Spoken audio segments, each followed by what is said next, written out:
வணக்கம். கார்த்திகா சேனலுக்கு உங்கள் எல்லாரையும் நான் அன்போடு வரவேற்கிறேன். இது வரைக்கும் என்னுடைய சேனலை சப்ஸ்கிரைப் பண்ணாமல் இருந்தீங்கன்னா கீழே இருக்க ரெட் கலர் சப்ஸ்கிரைப் பட்டனை ப்ரெஸ் பண்ணுங்க. என்னுடைய லேட்டஸ்ட் வீடியோஸ் நோட்டிஃபிகேஷன்ஸில் உங்களுக்கு கிடைக்கணும்னா பக்கத்தில் இருக்க பெல் பட்டனை ப்ரெஸ் பண்ணுங்க.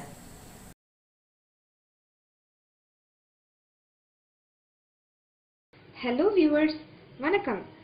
இன்னைக்கு நம்ம என்ன பார்க்க போறோம் அப்படின்னா, ஃபிஷ் மார்க்கெட்ல இருந்து வாங்கிட்டு வந்துட்டு தேவையான அளவு சமைச்சிட்டு மீதி இருக்க ஃப்ரெஷ்ஷான ஃபிஷ்ஷஸை எப்படி ஃப்ரிட்ஜில் ஸ்டோர் பண்ணி வச்சு ஒரு 2-3 டேஸ்க்கு 4 டேஸ்க்கு வச்சு யூஸ் பண்ணுறது அப்படின்றது தான் இன்னைக்கு பார்க்க போகிறோம். நான் வந்து இன்னைக்கு 2 விதமான ஃபிஷ்ஷஸ் வாங்கிட்டு வந்திருக்கேன். ஒன்று வந்து சங்கரா மீன் வாங்கிட்டு வந்திருக்கேன், அது வந்து குழம்புக்காக. அண்ட் வஞ்சர மீன் வாங்கிட்டு வந்திருக்கேன், அது வந்து வறுவலுக்காக. இது சங்கரா மீன். சங்கரா மீன் பாருங்க, நல்லா க்ளீன் பண்ணியிருக்கேங்க. க்ளீன் பண்ணும்போது கொஞ்சோண்டு சால்ட் போட்டு க்ளீன் பண்ணியிருக்கேன். இந்த கண்ணு யூஸ் பண்ணுறவங்க கண்ணு வச்சுக்கலாம். குழம்புக்கு போடும்போது கண்ணு போட்டால் டேஸ்ட்டுங்க. வேணான்றவங்க இந்த கண்ணை க்ளீன் பண்ணிடலாம். ஆனால் குழம்புக்கு போடும்போது சாப்பிடும்போது வேணான்னா அந்த கண்ணை எடுத்து வச்சுட்டு நீங்கள் சாப்பிட்லாம். ஆனால் குழம்புல போடும்போது கண்ணோட போட்டிங்கன்னா டேஸ்ட் இருக்கும். நான் கூட கண்ணு சாப்பிட்ற பழக்கம் இல்லை. சாப்பிடும்போது இது வரைக்கும் அப்படியே கட் பண்ணி வச்சு ஓரமாக வச்சுட்டு நான் மற்ற ஃப்ளஷ்லாம் சாப்பிட்ருவேன். ஸோ கண்ணோட போடும்போது டேஸ்ட் நல்லாயிருக்கும்.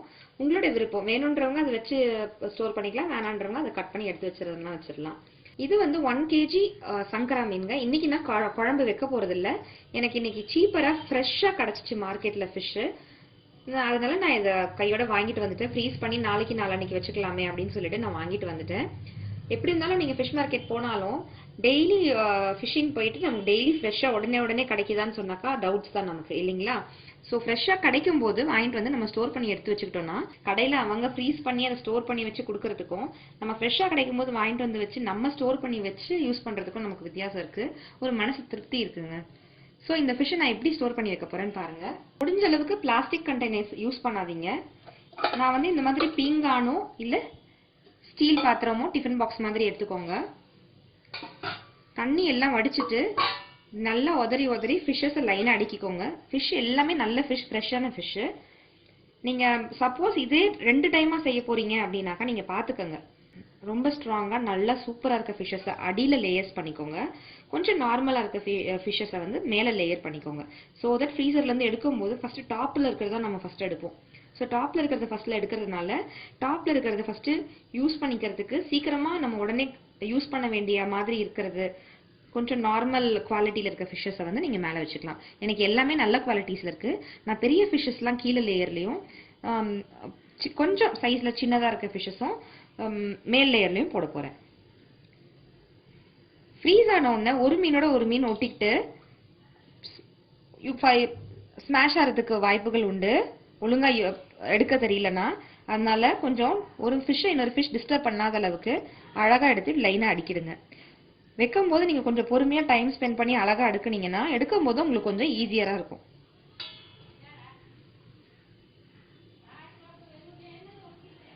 பாருங்க, இது கொஞ்சம் சைஸ் சின்னதாக இருக்குது. இது நான் டாப் லேயரில் வச்சுக்க போகிறேன், அதனால உள்ளே வச்சிடுறேன்.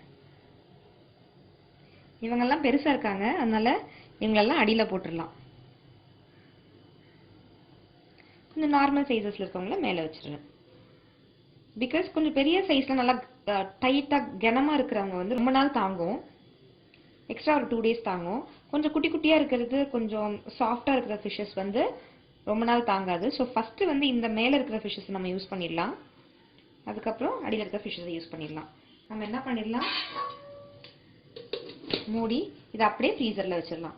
எப்போ வேணுமோ சமைக்கிறதுக்கு ஒரு 2 hours முன்னாடி சிங்க் பக்கத்தில் எடுத்து வைங்க. மற்ற எந்த இடத்துலையும் வைக்காதீங்க. பிகாஸ் சிங்க் பக்கத்தில் வச்சிங்கன்னா இந்த ஃப்ரீஸ் ஆகிருக்க பாக்ஸ் என்ன ஆகும், தண்ணி விட ஆரம்பிக்கும். ஓப்பன் பண்ணி பார்த்தீங்கன்னா இது எல்லாமே அப்படியே ஃப்ரீஸ் ஆகிருக்கும். உங்களுக்கு இந்த ஃப்ரீஸ் ஆகிருக்க அந்த ஐஸ் கியூப் இருக்குது பாருங்கள், அது மெல்ட் ஆக ஆரம்பிக்கும் போது தண்ணி விட ஆரம்பிக்கும். அப்போ வந்து உங்களுக்கு கிச்சன் ஃபுல்லாக அந்த ஸ்மெல் வரும். சிங்க் பக்கத்துலேயே வச்சிட்டிங்கன்னா அந்த இடத்த மட்டும் நம்ம வாஷ் பண்ணி விடுறதுக்கு உங்களுக்கு ஈஸியாக இருக்கும். இதை அப்படியே ஃப்ரீஸ் பண்ணிவிடுங்க. இந்த மாதிரி க்ளோஸ் பண்ணி ஸ்டீல் பாத்திரத்தில் வச்சிங்கன்னா ஃப்ரிட்ஜு கூட நாத்தம் வரவே வராதுங்க. இப்போ இதை அப்படியே தூக்கி நீங்கள் ஃப்ரீசர் பாக்ஸில் போட்டுருங்க. என்னைக்கு செய்ய போகிறீங்களோ அன்றைக்கி வெளில எடுங்க. இது தாராளமாக உங்களுக்கு 4 to 5 days தாங்குவாங்க. ஃப்ரெஷ்ஷாக இருக்கும். இதை நீங்கள் சமையல் செய்கிறதுக்கு 2 hours முன்னாடி எடுத்து சிங்க் பக்கத்தில் வச்சுருங்க. வச்சிட்டிங்கன்னா என்ன ஆகிடும், ஐஸ் கியூப்லாம் வடிஞ்சிரும். நீங்கள் பாட்டில் அதுக்குள்ளே மற்ற இன்க்ரீடியன்ஸ்லாம் ரெடி பண்ணிட்டு நீங்கள் எப்போ சமைக்கிற மாதிரி சமைக்கலாம். ஃப்ரெஷ்ஷாக இருக்கும். இப்போ அடுத்தது வறுவலுக்கு மசாலாஸ்லாம் போட்டு மேரினேட் பண்ணி எப்படி ஃப்ரிட்ஜில் வைக்கிறது அப்படின்னு நம்ம பார்க்கலாம். ஃப்ரீசர் ஜோனில் வச்சுட்டேங்க. நான் ஃப்ரீசரை க்ளோஸ் பண்ணிடுறேன். நம்ம இப்போ ஃபிஷ்ஷஸ்லாம் எப்படி ஸ்டோர் பண்ணி வைக்கிறது ஃப்ரீசரில் அப்படின்னு பார்த்துட்டு இருக்கோங்க. அதில் ஃபிஷ் ஃப்ரைக்கு தேவையான மசாலாலாம் போட்டுட்டு இன்னைக்கு வறுக்கிற ஃபிஷ்ஷை தனியாக வச்சுட்டு எக்ஸ்ட்ராஸாக இருக்கிற நம்ம ஃபிஷ்ஷஸை எப்படி ஃப்ரீசரில் போட்டு எடுத்து வைக்கிறது, அது எப்படி 4-5 நாளுக்கு கெட்டு போகாமல் தாங்குற அளவுக்கு நம்ம எப்படி மசாலாலாம் போட்டு ஃப்ரீசரில் போட்டு ஸ்டோர் பண்ணி வைக்க போகிறோம் அப்படின்னு பார்க்க போகிறோம். ஃபஸ்ட்டு நான் மிளகாத்தூள் போட்டுக்கிறேன். காரம் வந்து அவங்கவுங்க வீட்டுடைய காரத்துக்கு ஏற்ற மாதிரி அட்ஜஸ்ட் பண்ணி போட்டுக்கலாம். நாங்கள் கொஞ்சம் அதிகமாக காரம் சாப்பிடுவோம். நான்வெஜ்னாலே நாங்கள் எங்கள் வீட்டில் கொஞ்சம் காரம் அதிகமாக சாப்பிடுவோம். அதனால நான் கொஞ்சம் அதிகம் காரம் போட்டிருக்கேன். சால்ட் போட்டிருக்கேன். மிளகாத்தூள், குழம்பு மிளகாய் தூள் போட்டேன் ஃபஸ்ட்டு. அடுத்து தேவையான அளவு சால்ட் போடுறேன். மஞ்சள் தூள் போடுறேன். கார்ன்ஃப்ளவர் பவுடர் போடுறேங்க. இதை ஃபஸ்ட்டு நான் பிசைஞ்சிக்கிறேன். எல்லாத்தையும் நல்லா கையால் மிக்ஸ் பண்ணிக்கிறேன். கார்ன்ஃப்ளவர் பவுடர் வந்து ஆப்ஷனல் தாங்க. ஃபிஷ்ஷில் வந்து மசாலா வந்து நல்லா ஒட்டணும், பிரிஞ்சு வரக்கூடாது வறுக்கும் போது அப்படின்றதுக்காக நம்ம போடுறோம். வேணும்னா போட்டுக்கலாம், வேணான்னா அதை நீங்கள் விட்டுடலாம். அண்ட் நான் லெமன் ஜூஸ் போட போகிறேன். லெமன் ஜூஸும் வந்து ஆப்ஷனல் தான். அந்த புளிப்பு டேஸ்ட் பிடிக்கிறவங்க போட்டுக்கலாம், வேணான்றவங்க விட்டுடலாம். இப்போ எல்லாம் பிசைஞ்சாச்சு. இப்போ இதில் நான் ½ லெமன் விட போகிறேங்க. ரொம்ப அழுத்தி ஸ்க்வீஸ் பண்ணாதீங்க, ரொம்ப அழுத்தி பிழியாதீங்க. அந்த தோலில் இருக்க கசப்பு இறங்கிட போகுது, அப்புறம் டேஸ்ட் நல்லாவே இருக்காதுங்க. இன்னொரு ½ லெமன் வச்சுருந்தேன் இல்லையா, அதையும் புழிஞ்சிடறேன். மொத்தம் 1 லெமன் போட்டிருக்கேங்க. 1 kg ஃபிஷ்ஷுக்கு நான் நல்லா பெரிய லெமனாக இருக்குது, அதனால 1 லெமன் போட்டிருக்கேன். இந்த கன்சிஸ்டன்சியை அட்ஜஸ்ட் பண்ணுறதுக்காக நான் கொஞ்சோண்டு தண்ணியாக சேர்த்துக்கிறேங்க. தேவையான அளவு, நிறையா சேர்த்துறாதீங்க. ஃபிஷ்லேருந்து எப்பவுமே தண்ணி விடும். தேவையான அளவு தண்ணி ஊற்றி நல்லா பேஸ்ட் மாதிரி கன்சிஸ்டன்சிக்கு கொண்டு வந்துடுங்க.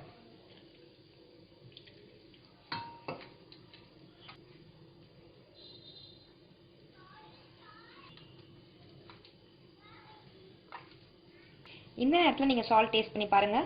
சால்ட் பத்தலை, கம்மியாக இருக்குன்னா சால்ட் சேர்த்துக்கோங்க. ஃபிஷ்ஷில் நல்லா மசாலாஸ்லாம் போட்டு ஃப்ரிட்ஜில் வைக்கிறதா இருந்தால் நீங்கள் என்ன செய்யணும்னா, இதே மாதிரி திக்கான கன்சிஸ்டன்சியில் நீங்கள் வந்து இந்த மாதிரி ஒரு ஃபிஷ்ஷையும் எடுத்து இதில் நீங்கள் இந்த மாதிரி கோட் பண்ணி எடுத்து வச்சிடணும். இப்போ உடனே வறுக்க போகிறீங்க அப்படின்னா இன்னும் இதில் வந்து லைட்டாக ஒரு 1/4 கை தண்ணி வந்து தெளித்து விட்டுக்கலாம். ஃப்ரீசரில் வைக்கிறதா இருந்தால் மட்டும் ஏன் இவ்வளோ திக்காக இருக்கணும் கன்சிஸ்டன்சின்னா, நம்ம ஃப்ரீசர்லேருந்து எடுத்த உடனே என்ன ஆகும், அந்த ஃபிஷ் வந்து ஐஸ் க்யூப் ஆகிருக்கும், அது வந்து தண்ணி விட ஆரம்பிக்கும். அப்போ கொஞ்சம் அதுலேருந்து தண்ணி வரனால இந்த மிளகாத்தூள்லாம் என்ன ஆகும், இன்னும் தண்ணி ஆகிடும். கன்சிஸ்டன்சி இன்னும் இவ்வளோ திக் கன்சிஸ்டன்சி இல்லாமல் கொஞ்சம் தண்ணி ஆகிடும். அப்போ நம்ம வறுக்கிறதுக்கு கரெக்டாக இருக்கும். ஸோ இந்த மாதிரி நல்லா திக்காக வச்சுக்கணும்.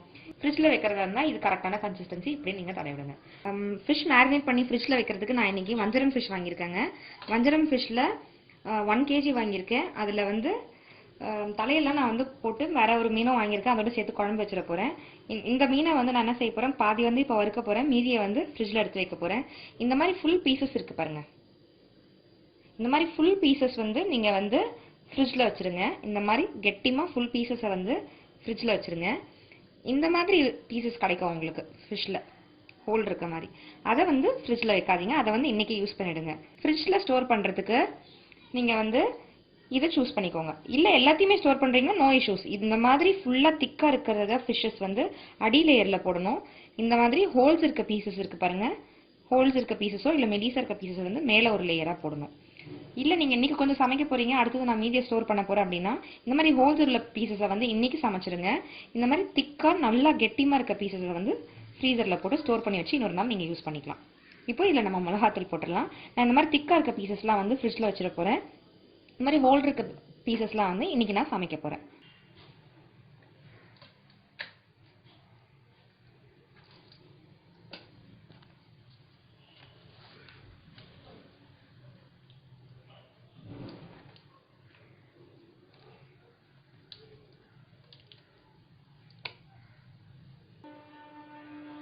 இந்த மாதிரி கீழே ஒரு லேயர், அடுத்து ஒரு லேயர், அடுத்து ஒரு லேயர்னு நீங்கள் ஃபிஷ்ஷஸ் அரேஞ்ச் பண்ணி பாக்ஸை கவர் பண்ணி ஃப்ரீசர் பாக்ஸை நல்லா டைட்டாக க்ளோஸ் பண்ணி ஃப்ரீசரில் நீங்கள் போட்டுடலாம். இதே மாதிரியே எல்லா ஃபிஷ்ஷையும் நான் அரேஞ்ச் பண்ணிட்டு லாஸ்ட்டில் உங்களுக்கு காட்டுறேன். இன்னைக்கு வறுக்க போகிற ஃபிஷ்ஷெல்லாம் தனியாக எடுத்து வச்சுட்டேங்க. நான் சொன்ன மாதிரி பாருங்கள், இந்த ஹோல் உள்ள லேயர், குட்டியாக இருக்க பீசஸ் இதெல்லாம் மேலே வச்சுட்டேன். நான் திக்காக ஃபுல் ஃபிஷ்ஷாக இருக்கிற கெட்டிமான ஃபிஷ்ஷஸ்லாம் அடி லேயரில் வச்சுட்டேன். நான் நாளைக்கு வந்து இந்த ரெண்டை யூஸ் பண்ணுவேன், அடுத்த நாள் அடுத்த ரெண்டு, அது மாதிரி ரெண்டாக நான் யூஸ் பண்ணிக்குவேங்க. இதை அப்படியே க்ளோஸ் பண்ணி ஃப்ரீசரில் வச்சுட்டா அவ்வளோதான். இதை 4 to 5 days வரைக்கும் வச்சு சாப்பிட்லாம். நீங்கள் அந்த நம்ம வச்ச சங்கரா மீனை குழம்பு வச்சுட்டு இதை வறுத்து கொடுக்கலாம். ஒரு நாள் மீன் குழம்பு, மீன் வறுவல் கொடுக்கலாம். அந்த மீன் காலி ஆயிடுச்சு அப்படின்னாக்கா ரசம் வச்சு கூட மீன் வறுவல் கொடுக்கலாம். இந்த மாதிரி நீங்கள் ஸ்டோர் பண்ணி வச்சிங்கன்னா கண்டிப்பாக 4 to 5 days ஃபிஷ் கெடாமல் இருக்குங்க. இப்போ ஃப்ரீசரில் நம்ம வந்து சங்கரா மீன் நல்லா க்ளீன் பண்ணி மஞ்சத்தூள் உப்பு போட்டு அலசிட்டு அதுக்கப்புறம் நல்லா 2-3 வாட்டி வாஷ் பண்ணிவிட்டு அதை நம்ம எப்படி ஸ்டோர் பண்ணணும் அப்படின்னு நான் உங்களுக்கு காமிச்சிருந்தேன். அது ஃப்ரீசர் பாக்ஸில் வச்சுருக்கேன். இது வஞ்சிர மீன் மசாலாலாம் போட்டு வறுவலுக்கு ஏற்ற மாதிரி ஃபுல்லாக இதில் போட்டு எப்படி அரேஞ்ச் பண்ணுறதோ சொல்லியிருந்தேன். அதையும் இப்போ நான் ஃப்ரீசர் பாக்ஸில் வச்சிட போகிறேன். எப்போ வேணுமோ நம்ம எடுத்து வெளில வச்சுட்டு யூஸ் பண்ணிக்கலாம். இதுலேயே ஒரு டிப்ஸ் என்ன அப்படின்னு பார்த்தீங்கன்னா, நான் மொத்தமாக இது ஒரு பாக்ஸ்னு வச்சுருக்கேன். நான் 2 daysல இதை காலி பண்ணிவிடுவேன். அதனால நான் இதை 2 பாக்ஸ் பெருசாக வச்சுருக்கேன். சப்போஸ் நீங்கள் வந்து இதை ஒரு 4 days 5 daysக்கு டெய்லி 2 எடுத்து சாப்பிட போகிறீங்க அப்படின்னாக்கா 3 boxesலாம் வச்சுக்கோங்க. ஒரு நாளைக்கு ஒரு பாக்ஸஸை வெளில எடுக்கலாம். அதை அன்ஃப்ரீஸ் பண்ணுங்கள். அந்த ஃப்ரீஸ் ஆனதெல்லாம் தண்ணியெல்லாம் உருகினதுக்கப்புறம் வெளில வந்ததுக்கு அப்புறமேட்டு நீங்கள் வந்து சமைச்சு சாப்பிட்டுக்கலாம். அந்த மாதிரியும் யூஸ் பண்ணிக்கலாம். இல்லை 1 day 2 dayலேயே காலி பண்ணிடுவீங்க அப்படின்னா இதே மாதிரி ஒரே பாக்ஸில் போட்டு மொத்தமாக நீங்கள் ஸ்டோர் பண்ணிக்கலாம். இந்த மாதிரி வச்சிட்டிங்கன்னா 4 to 5 days இருக்க கூட தாங்குங்க. நான் ஃப்ரீசரில் வச்சு டோரை க்ளோஸ் பண்ணிட போகிறேன். இதே மாதிரி நீங்களும் ஸ்டோர் பண்ணி பாருங்கள். எப்படி இருக்குன்னு எனக்கு உங்களுடைய வேல்யூபிளான கமெண்ட்ஸை சொல்லுங்கள். இந்த டிப்ஸ் உங்களுக்கு பிடிச்சிருந்துச்சுன்னா மறக்காமல் நீங்கள் லைக் பண்ணுங்கள், உங்கள் ஃப்ரெண்ட்ஸுக்கெல்லாம் ஷேர் பண்ணுங்கள். சப்ஸ்கிரைப் பண்ணாமல் இருந்தீங்கன்னா மறக்காமல் கண்டிப்பாக சப்ஸ்கிரைப் பண்ணி எங்களை சப்போர்ட் பண்ணுங்கள். ரொம்ப நன்றி.